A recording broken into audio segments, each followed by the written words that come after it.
So another aspect of patient access or seamless access that I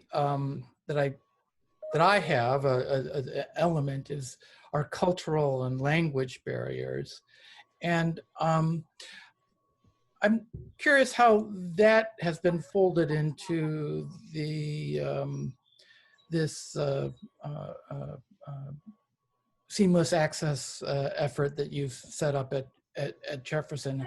How have you tried to remove those barriers to improve access to healthcare at Jefferson? So we have a language line, so we have patients can connect with us in any way that they want to. And then we have other vendors. So we have other vendors within our organization that we use that help us with that. And also, should we choose to, get another vendor, like, uh, when we go to direct book with Kairos, for those patients that need to be able to connect with us with a different language, we look at our vendors to be nimble enough to do that. But internally, we have language lines where our schedulers can get someone right on the phone with them. If there's a hearing problem or things of that nature, we have TTY lines. But we also indicate this within our scheduling as a need.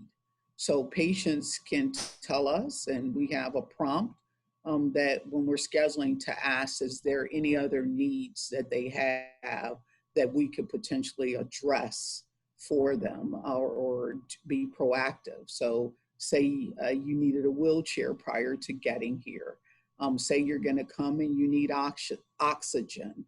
Whatever those, you need an interpreter. All those things we ask as a part of our normal scheduling flow, so that is indicated specifically on knowing that patients' needs prior to getting here, and also addressing those needs within the conversation. And I'm not going to tell you we're perfect. That is an area where we are actively working on changing things systematically for patients that have different languages, so that they can,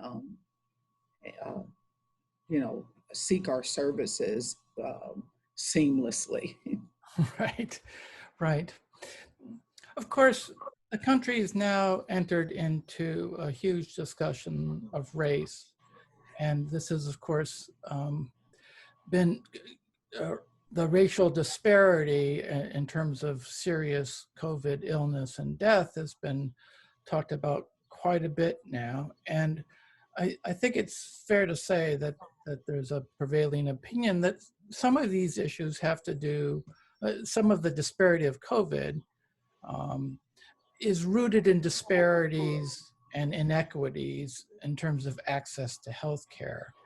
So I'm wondering what your thoughts on this are, and whether there's anything going on now in Jefferson and maybe in your seamless access department that is taking on this question of race and racial barriers and inequity. Well, first, personally, I finish my dissertation next year. I'm doing my dissertation around that particular subject in a healthcare environment. And so it is close to my heart to make sure that we're dealing with those things. Fortunately, I came here because of that conversation is an open conversation. So meeting with the CEO prior to me taking the job, he has these conversations. We have a team that's called Brave, and that Brave team allows us to have these types of discussions. They're not in person anymore. We now have them online, but we had one yesterday, and people can send in questions prior. The one thing I can tell people is, be okay with being uncomfortable. Be okay. Be okay with being uncomfortable, with uncomfortable conversations, with knowing that, don't always take everything from the sense of uh, you're looking at it from that it's everyone. Like everyone is not the problem. And sometimes you have to look at it in that perspective and be okay with someone else's viewpoint and being challenged by that viewpoint. So just being in a work environment that um, has allowed me to move past that mindset of saying, here's what I think, here's what I'm feeling, here's why I'm feeling that way, and having the other person be okay with that, and vice versa. Here's what they're feeling, here's why they're feeling that, here's what we think, and being able to educate each other. And I think that is that brave mentality that Jefferson has taken on, and that our employees have embraced of talking to one another. And you know every organization is made up of people, so people, not everyone is going to be exactly what you hope them to be.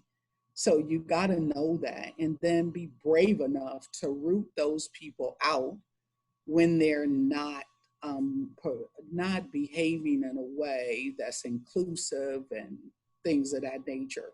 And I think that's what we convey to our seamless access employees, that um, you know tolerance but intolerance for things that, and it starts with yourself as well.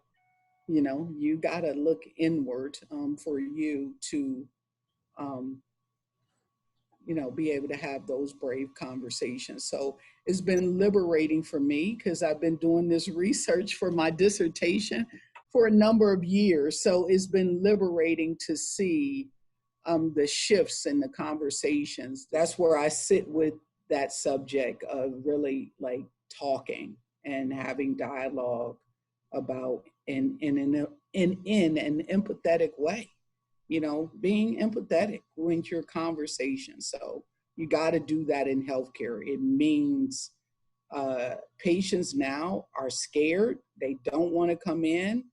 Now they're double scared because then they see all these people gathering right around our buildings where they need care. So you really had to kind of maneuver and be empathetic based on that.